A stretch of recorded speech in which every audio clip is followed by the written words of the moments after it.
Pare-pare may bisita sa Senado, kayo invited.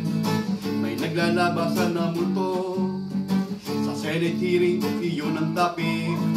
Mayroong multo sa mga tulay, mayroong multo di sa kalsada, mayroong multo di sa tike, may multo kahit saan.